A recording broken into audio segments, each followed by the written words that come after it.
and expressed a deep sense of regret. The pair only received a formal written caution and are still serving in the force.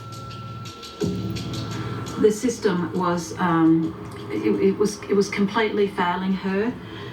We do need to look closely at her death and the deaths of each and every Aboriginal woman through a proper review process and start to reveal the true circumstances of their death. Noongar academic Dr. Hannah McGlade is a member of the United Nations Permanent Forum on Indigenous Issues. She's seen the same pattern across multiple deaths of Indigenous women. It seems that every step of the justice system there's a failure that then increasingly leads to her vulnerability to the murder. And that is commonly what transpires in relation to Aboriginal women. When it comes to Aboriginal women being victims, there's under-policing. I'm still grieving right now.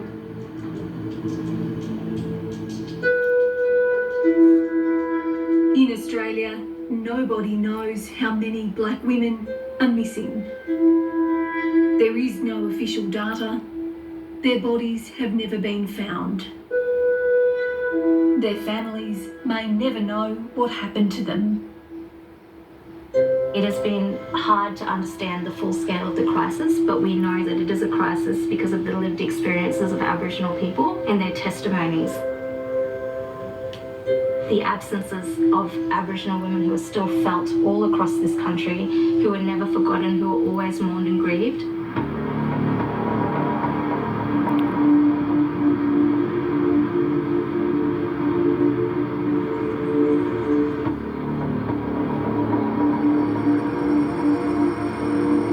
At the bottom of a cliff in a wealthy suburb in Brisbane, a shocking discovery.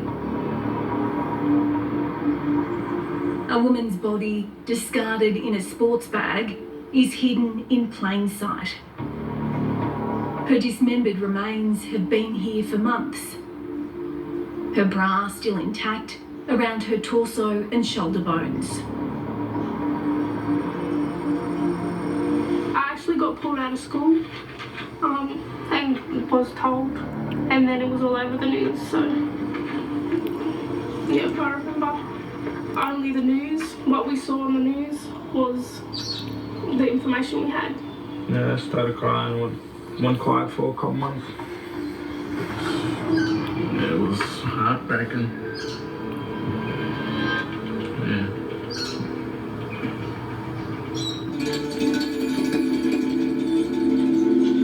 Her name was Constance May Watcho, a mother of 10.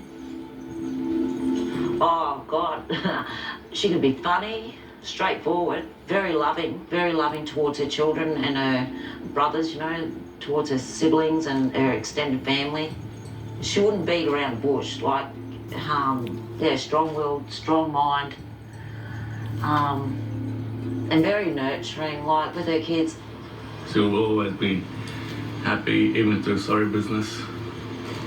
And yeah, she'll always check and see us what we're doing. I'm not just grieving for myself, I'm grieving for my younger siblings because they don't have an opportunity to get to know our mum, and they never will. So my heart hurts for them. Her family had been searching for Constance for 10 months. Her sister-in-law, Tarita Fisher, was worried when no one had heard from Constance in weeks. And I got really concerned because it's unlike Connie or Constance not to be known around. So I said to one of the brothers at the time, I said, look, this is unusual, like, she needs to be listed as missing persons, like, this isn't normal. Her family reported her missing in February 2018. 2 days later, police assessed the case as medium risk. So, like, no, she wasn't medium risk. That's their terminology. When an Aboriginal woman goes missing in our communities, it's high risk. But we don't use that language, you know? When someone goes missing, there's something seriously wrong.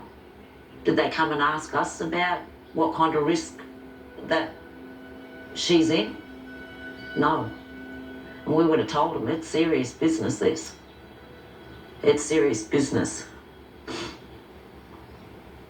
You've got a family here coming saying, we are deeply worried. Why wouldn't it have been taken seriously? You want my honest truth? Yeah, I do. Because she's a black woman. It's a black woman gone missing. Disappeared off the face of the earth and no one could locate her. Family couldn't locate her. They didn't care. They didn't care.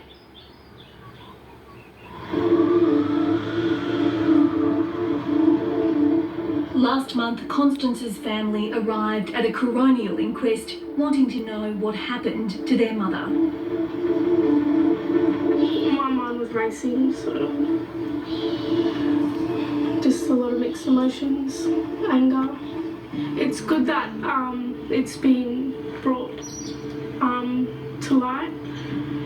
Hearing the details and stuff like it is really traumatizing, but overall I had to be there because we need justice. It was like, made me angry, made me sad at times, just hearing things you don't want to hear.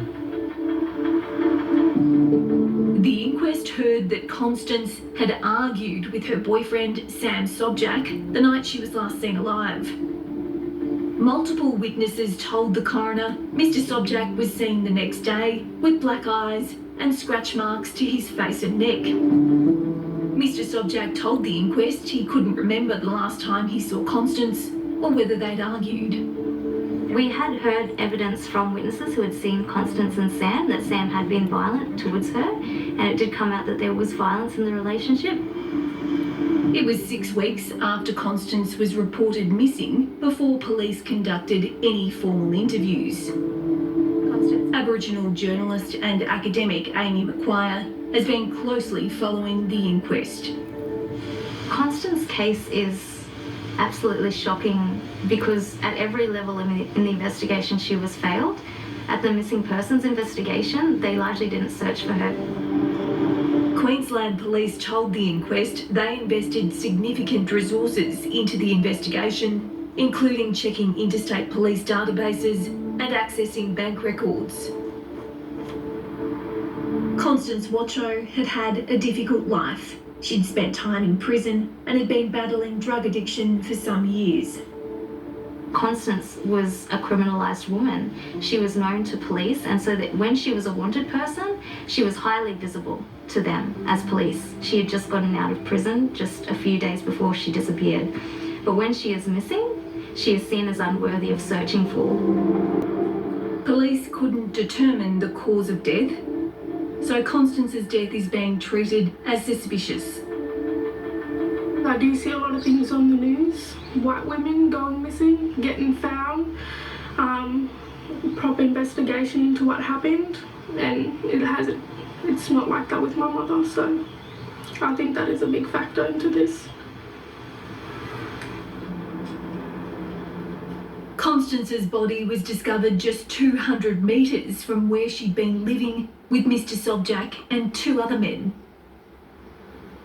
One of them reported the discovery of her remains in the bag to police. The other man, Dallas Bandman, told the coroner he gave that bag that Constance's remains were found in to Mr. Sobjak when he kicked the pair out of the house on the night she was last seen.